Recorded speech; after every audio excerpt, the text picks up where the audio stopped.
Hi everyone, welcome to my channel. My name is Mel and today I'm going to be walking you through how to paint this nightscape featuring this bold blood moon in acrylic paint.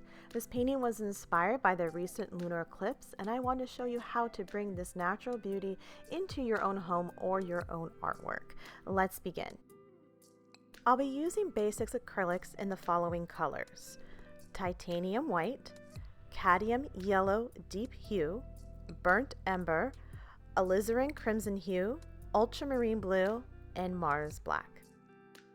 I'll be using these brushes, a flat 16, a flat 4, and a small dotting brush or something that you feel comfortable doing small dots with for the stars.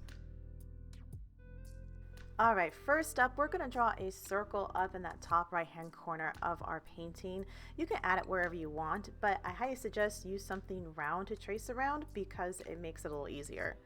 Then using your large brush and black paint, you're going to want to start about a quarter of the way up on your workspace and start drawing in a mountain range. And this mountain range is going to start high and then kind of dip down in the center and then come up high again on the other side of the page. You can wiggle your brush a little bit to give some nice texture to those mountains. And then when you're happy with them, go ahead and fill them in with black paint.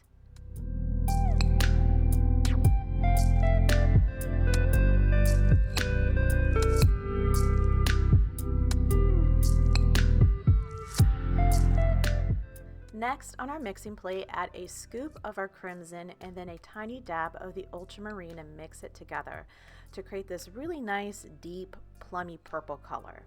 Then you're going to be adding this color to the edge of your circle right around it. And if you're having a hard time getting a crisp edge, grab a little bit of water and then use the edge of the brush and just very carefully go around it. The addition of the water helps make the paint a little bit more fluid and it will make this step a little easier. And anytime you are experiencing kind of stickiness with acrylics, just do a quick little dip into your water cup and it will help make the paint flow a little easier. Next up, you're going to be adding that same purple right above your mountains, and you want to make sure that purple butts up right against the black. You don't want to see any of the white canvas between your black section and this purple section that you're laying down. And if you happen to go a little into your black mountains, it probably won't be visible, but if it is, you can always come back with black acrylic and clean it up at a later step. So go ahead and add that right as close to the mountain range as you can. Continuing on with the purple, you're going to be adding it to the remainder of the sky. You're going to want to follow the contours of the moon and of the mountain range and leave a little bit of white showing as well. Now we're going to be adding a little bit of black into those open areas to mix in with the purple, creating this really nice dark purple blend on your workspace. You don't want to bring this black down to the mountain range or the moon. You want to ensure that those areas still have a nice purple hue up against them. So as you're working through this space, you're going to be going to your black and to your purple and kind of bringing them back and forth, working them in there until you have a nice even blend with some pops of black, some pops of purple, and a nice dark purple sky overall.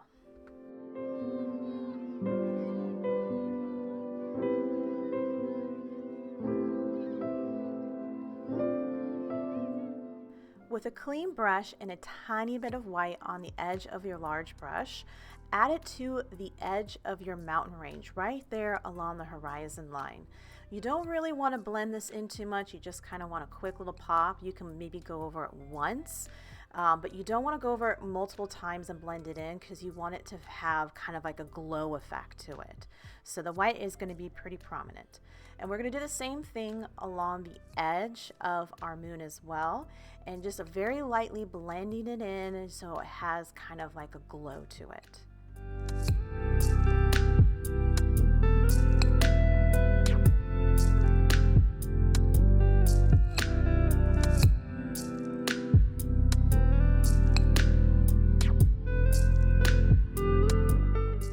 Next, on your mixing plate, add a scoop of white paint and a bunch of water to that white paint.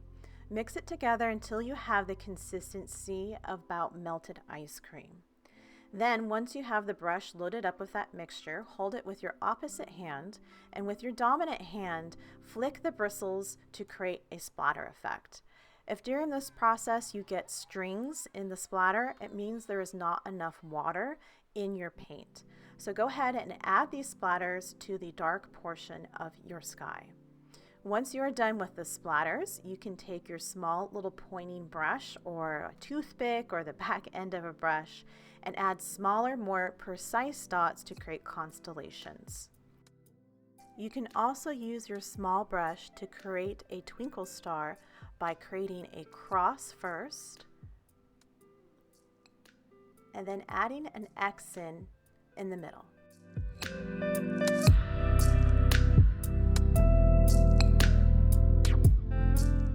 All right, our background is dry. It is time to get to the fun part of this painting, the moon. So the first step here is to fill in that moon space with white acrylic, the whole space. And this is also your opportunity to fix any mistakes where some of the purple might have gotten into your moon. Next, with white still on the brush, pick up a little bit of the yellow and start tapping it into your moon. You want to leave that bottom edge white, don't add any yellow there, and just kind of start tapping it randomly. You can do a few little swishies as well. And then we're going to be getting our hands dirty here. We're going to be using our fingers to finger paint the rest of this moon. So I like to tap and kind of spread it around, get it kind of mixed. And if one color becomes too dominant, I will wipe it off on that napkin. So you can see here I'm putting in a little bit more white to kind of soften up that transition. And this whole process is going to be really back and forth between the colors we're going to be using for the moon. So now I'm adding in a little burnt sienna with my finger. I'm not using the brush. You can use your brush for this, but I tend to like using my finger more for blending, and my brush, like you see here, more for kind of creating those really nice clean edges. The trick with this moon is to take your time and slowly build up your colors, progressively getting darker.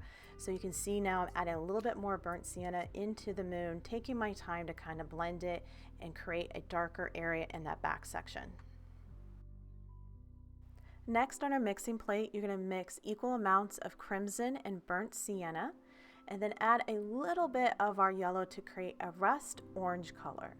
Then using your brush, tap a little bit of it onto the back side of the moon, and then using our finger, we're going to blend that into the rest of the moon.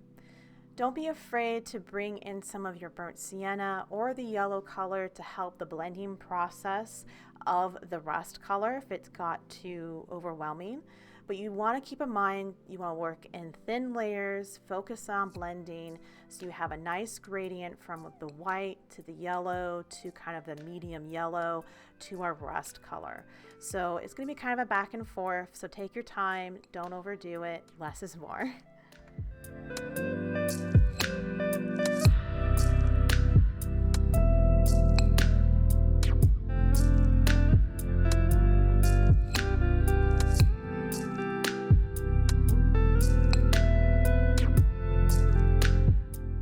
With a clean small brush, you're going to pick up a little bit of white, and we're going to start adding trees along our horizon line.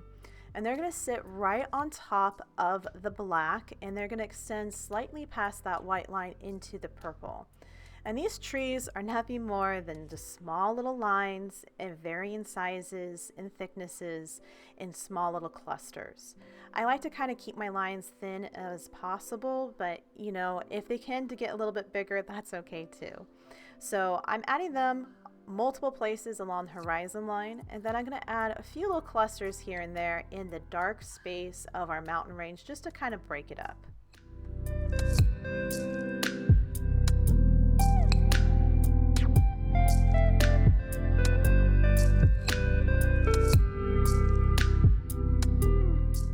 And if you thought your sky was a little too bland like I did, feel free to add some more constellations and clusters of stars in your sky.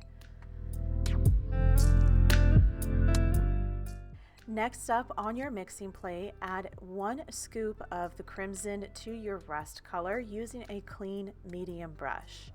We're going to be adding this to the back side of the moon, but before you do make sure that your moon is 100% dry.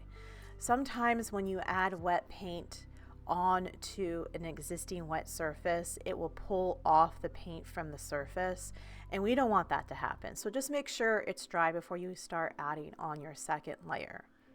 With this rust color, this redder rust color, you're going to be wanting to add it to the back side of the moon like I mentioned just a second ago, and you can create a nice clean edge with the edge of the brush, but then using a tapping / stippling motion, bring that down in through the body of the moon.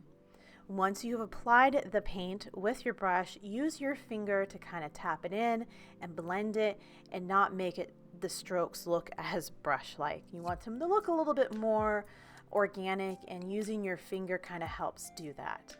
You can continue to use your brush to apply more paint or bring in maybe some of the burnt sienna or some of the yellow if you want to soften up some of that redder color.